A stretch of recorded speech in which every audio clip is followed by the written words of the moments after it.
¿Qué haría si un hombre de Dios, enviado con un mensaje urgente, cayera trágicamente por desobedecer una simple instrucción?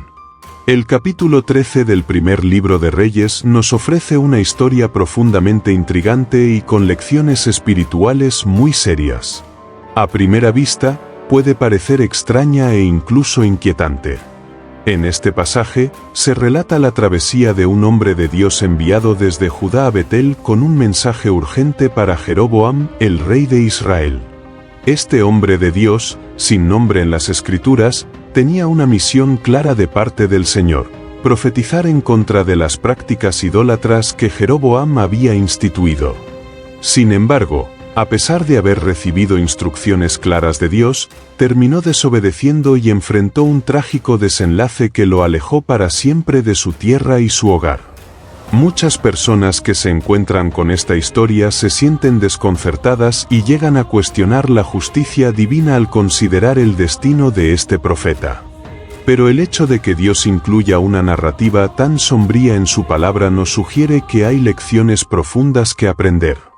Este episodio revela, sin duda, la soberanía indiscutible de Dios, la gravedad de la obediencia a su palabra y las inevitables consecuencias de la desobediencia. La historia del profeta anónimo nos enseña que la obediencia a Dios no es negociable, y no debe estar influenciada por otras voces, por más convincentes o autoritarias que puedan parecer. En este vídeo, exploraremos a fondo lo que la Biblia nos revela sobre el hombre de Dios que fue asesinado por un león, y por qué esta historia, que puede parecer severa, es en realidad un recordatorio solemne de la seriedad con que Dios trata la desobediencia. Este relato se desarrolla en un momento crítico de la historia de Israel, un periodo de gran inestabilidad tras la muerte del rey Salomón. Los días de gloria de Israel, bajo los reinados de David y Salomón, ya habían pasado. Tras la muerte de Salomón, el reino se dividió en dos partes debido a las políticas opresivas y la insensatez de su hijo, Roboam. El reino del norte, conocido como Israel, fue formado por 10 tribus bajo el liderazgo de Jeroboam, un antiguo oficial de Salomón. Mientras tanto, el reino del sur, compuesto por las tribus de Judá y Benjamín, permaneció bajo la dinastía davídica, con Roboam como rey.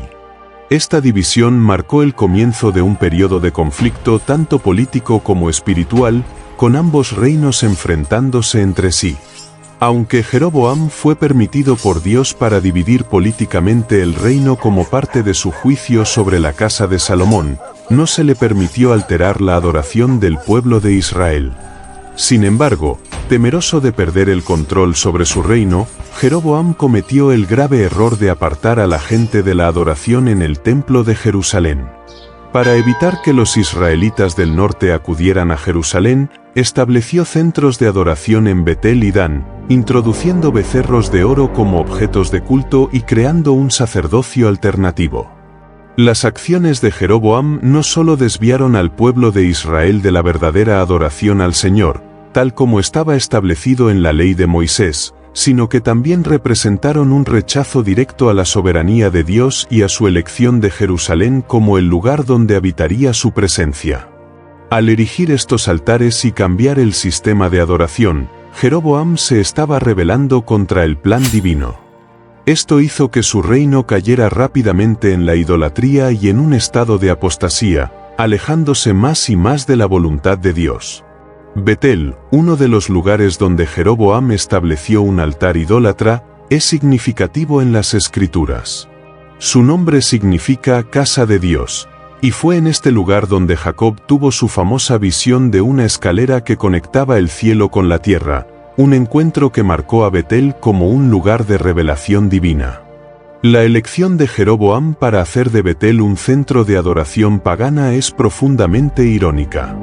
Lo que una vez fue un sitio sagrado y lleno de significado espiritual, fue transformado en un centro de rebelión contra Dios. Es en este contexto que el hombre de Dios fue enviado a Betel con una misión urgente: condenar el altar idólatra que Jeroboam había construido y advertir sobre el juicio divino. Al llegar a Betel, el hombre de Dios no solo pronunció una profecía en contra del altar, sino que también anunció una señal inmediata para confirmar la veracidad de su mensaje: el altar se rompería y las cenizas que había sobre él se esparcirían. Lo que ocurrió a continuación fue una demostración poderosa de la soberanía y el poder de Dios. Mientras el hombre de Dios hablaba, el rey Jeroboam extendió su mano en un gesto de ira, tal vez para ordenar que el profeta fuera arrestado.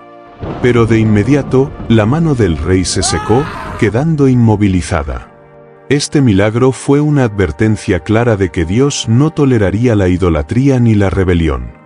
Humillado y temeroso, Jeroboam pidió al profeta que intercediera ante Dios para que su mano fuera restaurada, y en un acto de misericordia, Dios escuchó la oración del profeta y sanó al rey.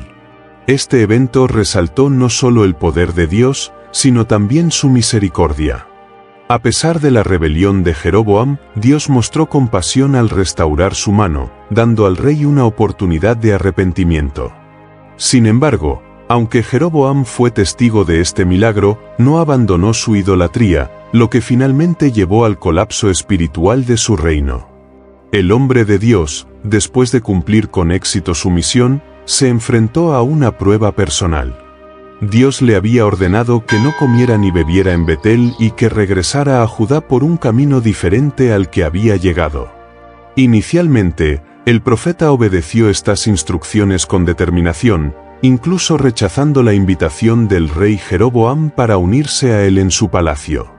Sin embargo, la historia toma un giro trágico cuando un anciano profeta de Betel, al escuchar sobre el acto milagroso del hombre de Dios, lo engaña deliberadamente.